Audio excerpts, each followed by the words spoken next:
Okay, Wolfpack, happy Friday. Congratulations on making it through another week.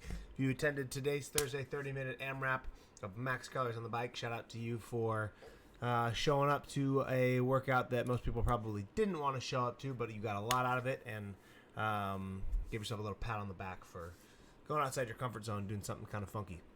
We're going to finish off Friday with a couple little pieces that we've kind of strung together, kind of like we've done the last few Fridays. We're going to do a little bit of lifting, and then we're going to go right into the Metcon pretty much after. So A is just going to be about 10 minutes. We're just going to work ourselves up to a challenging complex of one power clean plus one squat clean. This is going to be a complex as well, so you're not going to drop the barbell just like we did with the hang power snatch and the power snatch on Wednesday. Excuse me. Since you do have touch and go cleans down here in the bottom portion, we'll get to that in a second, but you probably want to build up to something that you at least plan on doing for this first clean. I don't think it really makes a ton of sense to go any heavier than that, since you will be warmed up or relatively warmed up after you've done 7 reps at that one weight.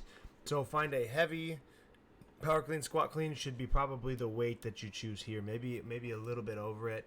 But we're not trying to like break records on here. We're just getting the touch for the movements, right? Getting some touches on some power cleans, a squat clean, finding the cycling of the barbell, since you have a bunch to do in the second part. Okay, so about 10 minutes there, and then B, so you have 0 to 5 minutes to complete these 3 lifts.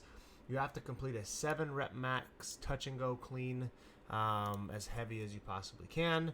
Once you've completed that successfully, you're probably going to add a little bit of weight. Find a 5 rep max, add a little bit of weight, find a 3 rep max. Okay, so the time domains of this, 3, 2, 1, go. 7 reps is going to take you, maybe 20, 30 seconds, call it 30.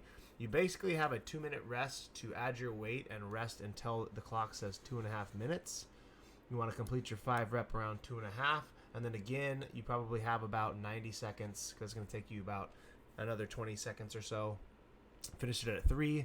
And then you want to take this final 3 rep max clean somewhere around 4:30 or 4:40. So you get a little bit of rest in between, but there's not a lot of time in between if you end up failing a lift. So you have to choose appropriate weights to make sure that we are getting it done in that one set, and then you have time to kind of rest and recover. So you probably want to choose a heavy enough weight where you have to do both power cleans and squat cleans. I don't think squat cleaning or squatting every single rep in these heavy ones is going to be the best case scenario. It's going to fatigue your legs, your midline a lot. It's going to be very, very challenging. So I think the best way to complete this would be find the heaviest weight where you complete 3 to 4 power cleans, and then maybe the final 3 reps you do squat cleans. Same thing here, probably 2 to 3 power cleans, and then the remainder squats.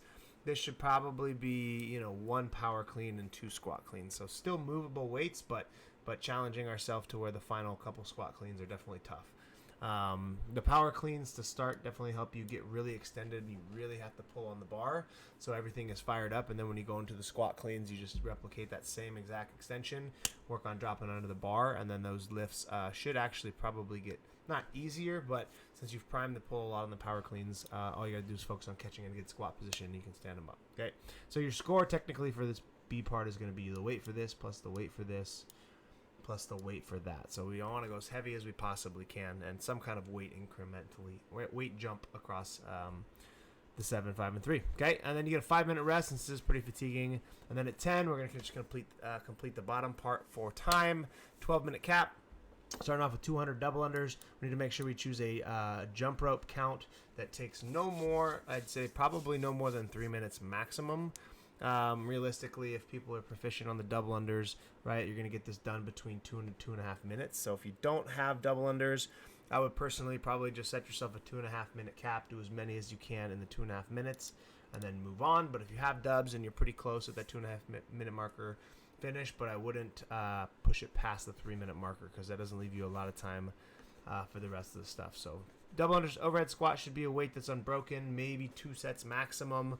But to get through this kind of sprint style stimulus, you should be able to either squat snatch the first one or power snatch it up and then go right into your overhead squats fast reps.